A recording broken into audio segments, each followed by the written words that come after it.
Xin gửi lời chào trân trọng đến quý khán thính giả. Thưa quý vị, Trọng Thắng trở lại cùng với quý khán thính giả trong những chương trình nói chuyện cùng với ông dân biểu tiểu bang.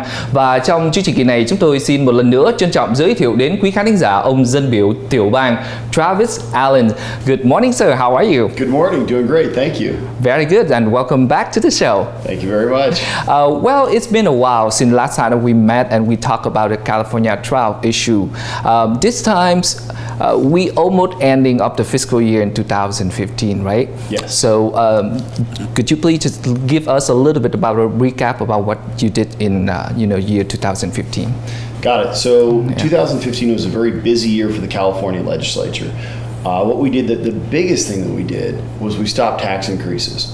So as you know, as many of our viewers know as well, California has the highest taxes of any state in the entire country. We also have brought in more tax revenue this year more than any other year, so much so that we have a surplus of anywhere between $2 to $4 billion. Some estimates even go higher than that. Wow. So on top of the highest taxes we've ever had in history, on top of the highest taxes of any state in the country, some people in the legislature still wanted to raise taxes even more, and we were able to stop them. Wow, thank you so much. Vâng, thưa quý khán thính giả, Trọng Thắng có những cái câu hỏi cho ông Travis Allen trong kỳ này. Trọng Thắng nhắc lại là trong lần phỏng vấn lần kỳ trước thì quý vị đã được nghe ông trình bày về cái vấn đề hạn hán tại tiểu bang California, và trong chương trình kỳ này thì chúng tôi sẽ hỏi ông về những cái vấn đề, những cái việc mà ông đã làm cho cái thời hạn từ năm 2014 cho đến năm 2015, và bây giờ thì sắp sửa hết cái khóa của năm 2014-15. Thì Trọng Thắng hỏi rằng trong thời gian qua ông đã đạt được những cái thành tích gì? Thì có rất nhiều những cái thành tích mà ông đã đạt được trong năm qua, và một trong những cái thành tích đầu tiên mà ông ta nhắc đến đó là ông ta đã có những cái cuộc tranh đấu để mà chấm dứt cái vấn đề mà tăng thuế tại tiểu bang California. Như quý khán thính giả cũng biết là thuế ở tại tiểu bang California cứ tiếp tục tăng, và cái sự việc mà ông ta đã tranh đấu để chấm dứt cái tình trạng tăng thuế ở tại California trong cái năm nay. Và ông ta cho biết một cái tin rất là vui là trong năm vừa rồi thì tiểu bang California đã có những cái vấn đề về tăng thuế và thuế thu nhập từ những cái nguồn khác nhau, và nhờ những cái nguồn thu nhập đó mà hiện nay tiểu bang California đã có một cái con số tiền thặng dư về thuế từ 2 cho đến 4 triệu Mỹ Kim, và đó là một cái tin vui cho người dân của California của chúng ta. That's a very good news. So we have a surplus up to $4 million, as you say? $1 billion, yeah. $1 billion. I missed that. Sorry. Add a couple of years, add a couple of zeros to that. Right. Vâng, thưa quý vị, là ông ta nói rằng là không phải là 4 triệu mà là 4 tỷ Mỹ Kim ở tại tiểu bang California, và đó là một tin vui. And coming back to you, sir, $4 million up to for the surplus. What are we going to do with that kind of money? For the Californian. So the plan is, this was always the plan of the Republicans in the legislature, was to set aside some money for a rainy day fund. Because as you know, sometimes years are good, sometimes years are bad. Right. Just like sometimes we have a lot of water, sometimes we have a little bit of water. Just like you want to store more water, you also want to store more money. Just in the off chance that, in a couple years down the road, the economy is not quite as good. Right, thank you so much. Và thưa quý khán thính giả, Trọng Thắng câu hỏi cho ông là chúng ta làm gì với cái số tiền thặng dư lên tới 4 tỷ Mỹ Kim? Thì ông ta nói rằng cái số tiền này chúng ta để dành qua một bên.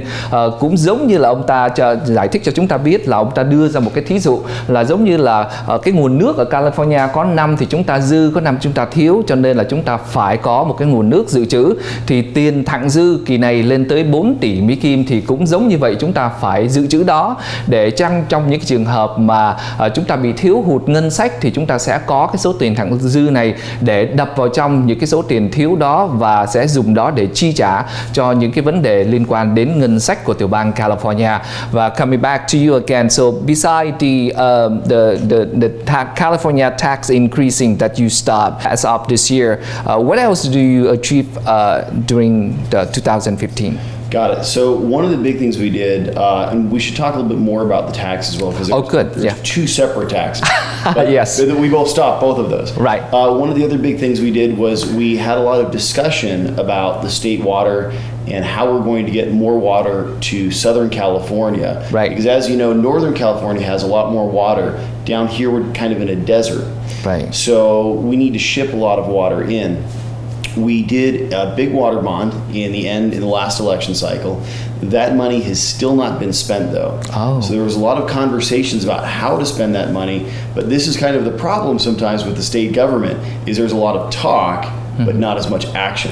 Right. So we were pushing for direct action to get more water storage, to get more dams, to get more places to hold the water in the good years so we'll have more in times of drought like this.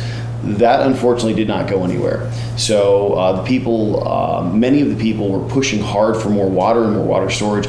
I was one of the biggest advocates for that. But other people in the capital couldn't find their way to spend the money yet.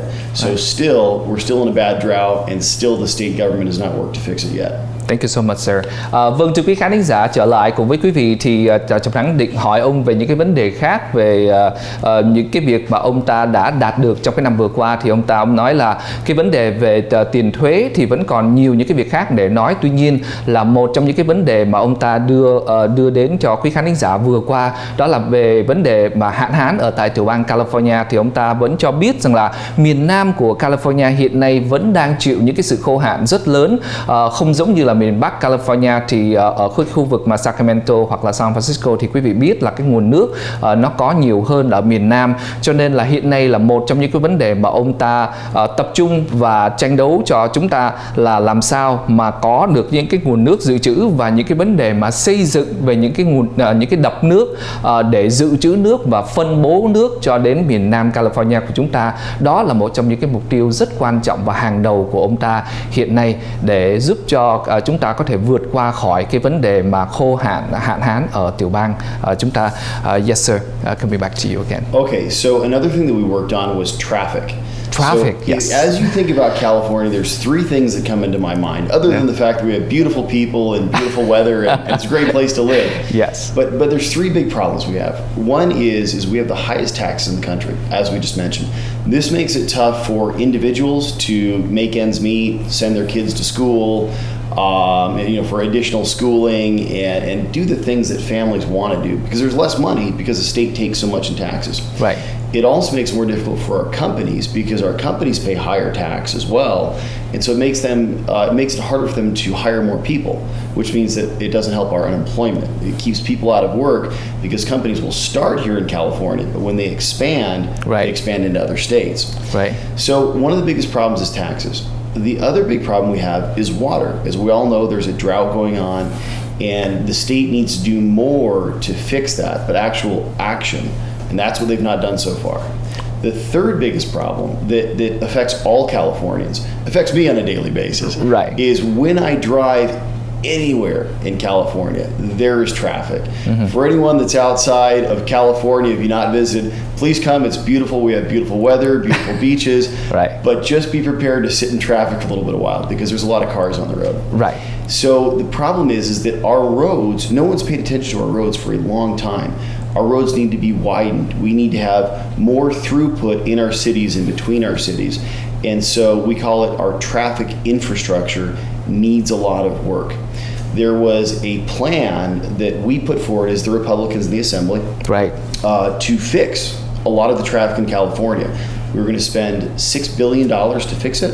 Wow. But it was all going to come from existing programs. Basically, there's a lot of waste in the government, a lot of entities that have too much money. We're going to take some of their extra money and put it into things that Californians really want, like less traffic. Wow, thank you so much, sir. Vâng, thưa quý khán thính giả, cho cái phần trình bày của ông Travis Allen vừa rồi liên quan đến vấn đề những cái tiền thuế của chúng ta đóng vào trong cái tiểu bang California, và như ông ta trình bày là tiểu bang California là một trong những cái tiểu bang mà cái tiền thuế rất cao, cao hơn rất nhiều những cái tiểu bang khác ở tại Hoa Kỳ này.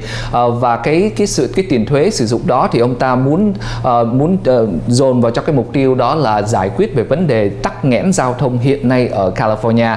Ông trình bày là tại California hiện nay thì cái vấn đề mà giao thông là một cái vấn đề hiện nay là một cái sự nhức đầu, bởi vì California là một cái tiểu bang rất đẹp, thời tiết tốt và người dân rất là vui vẻ và hiền hòa. Tuy nhiên nếu mà quý vị đến viếng thăm California thì quý vị phải chuẩn bị là chúng ta phải ngồi chờ ở trên những cái con đường khi mà chúng ta di chuyển từ ở một cái thành phố này qua những cái thành phố khác, và cái tiền thuế đó thì ông ta muốn sử dụng, lấy từ ông ta ta đang tranh đấu hiện nay để lấy một phần tiền để giải quyết về cái vấn đề về giao thông ở tại tiểu bang California. Và ông ta một lần nữa nhắc lại về cái vấn đề hạn hán ở tại California và làm sao mà sử dụng được những cái đồng tiền đó để tiếp tục vào những cái dự án xây dựng những cái con đập nước để chúng ta có thể thoát ra khỏi cái vấn đề mà thiếu nước một cách trầm trọng hiện nay. Và trở lại một lần nữa về cái vấn đề giao thông thì ông ta cho biết là vấn đề giao thông là ông ta là một trong những cái người mà phải gọi rằng là